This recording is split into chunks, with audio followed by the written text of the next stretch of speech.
Whenever we're talking about printmaking, we're talking about an art that has been used for thousands of years. There are so many different ways to make a print, and we're going to be trying some today. A print can be something that is taken out of another surface, like this person is cutting out the image of a bicycle from a piece of rubber. It also can be like a stamp. Look at this. What is it? I hope you said a fish. Some people put ink on dead fish and then they make a print out of it. We're not going to be doing that today. That might be a little bit smelly. Hi, kindergarten. So today we're going to have some fun and we're going to do some printing. Let's talk about what printing is. Printing is when you take one surface and you move it to another. So it's not necessarily a drawing or painting.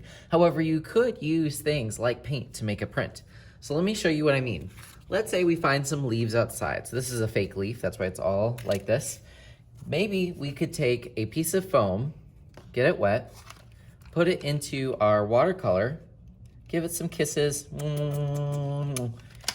and by holding the leaf and going around, you can make a print of that leaf. Who says it just has to be green? Maybe I can add some blue and go around the leaf. Let's pick it up. You can barely see it, but the outline of the leaf is there. So I can use shapes like leaves to make interesting pattern designs. We're gonna use this today to make up some art. If you're one of our virtual learners, just use your watercolor palette and maybe a sponge. It can even be a kitchen sponge, and see if there's maybe some shapes like leaves or pieces of paper even that you can get the outline of by doing a little print, by taking the sponge and giving a little kiss in your watercolor palette. My in-person students, we're going to be doing something a little bit different.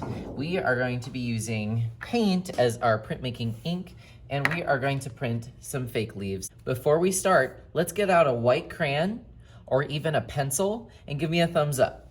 All right, it is time for us to write our name. I wrote Mr. Boatfield because that is my name, but if your name is Ariel, write Ariel. If your name is Ruben, write Ruben. If your name is Adam, write Adam or Rolando. Go ahead and write your name in the bottom left-hand corner and give me a thumbs up.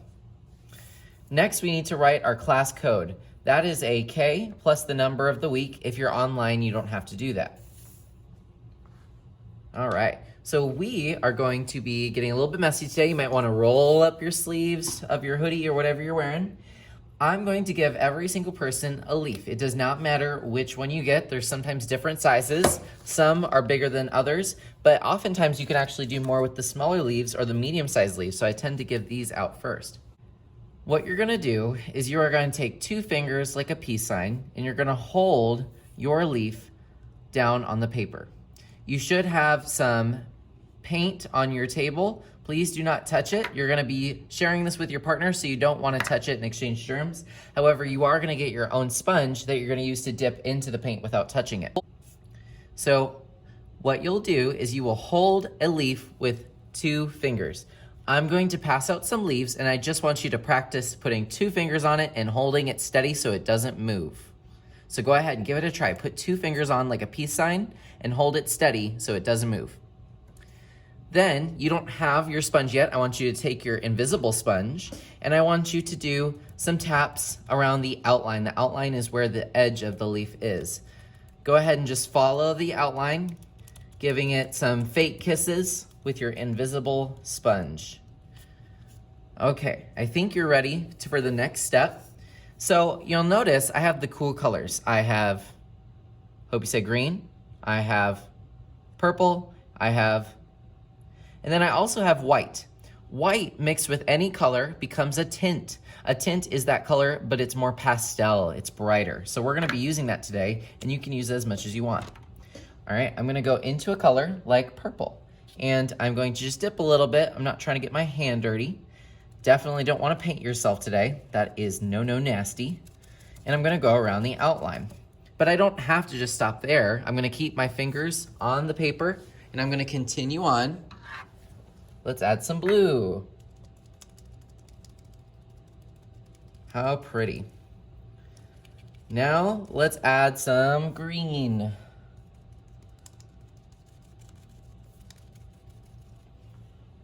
Those colors look pretty dark. I'm gonna go into my white. You do not have to clean your sponge at all. You don't even need water for this.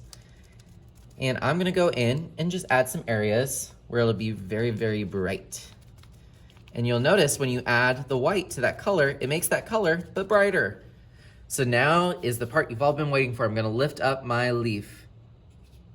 So there's my leaf. I can see the outlines. This would be considered a print. We got the outline of the leaf without having to paint it. We just went over the leaf with the paint, and that silhouette, that shape of the leaf was left behind, that organic shape. And you can continue on. You do not have to stop. Let's do some over here. Let's have some fun.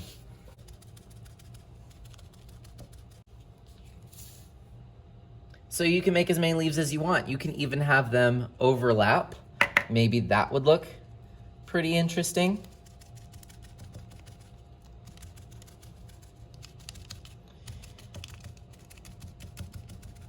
And it becomes pretty abstract.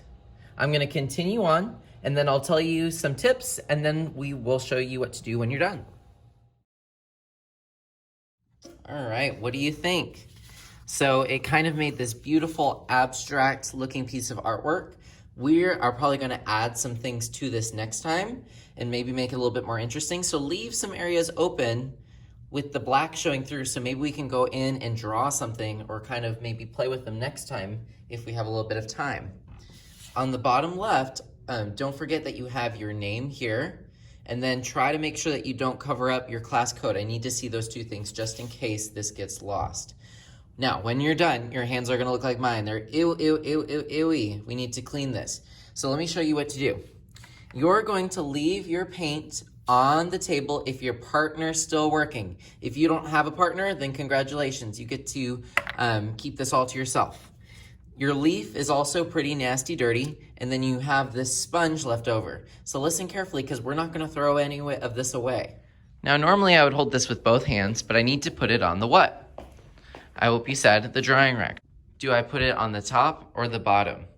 I hope you said the bottom. Please don't touch anyone else's artwork as they start stacking them up. Follow the green arrows today since we're being so messy. Your dirty, nasty leaves go in the bin so that they can sit out for a while and sanitize on their own. Your paint, when you and your partner are done, you'll just follow the green arrows. I would hold this with both hands. We wouldn't want to mess and then someone gets all over them.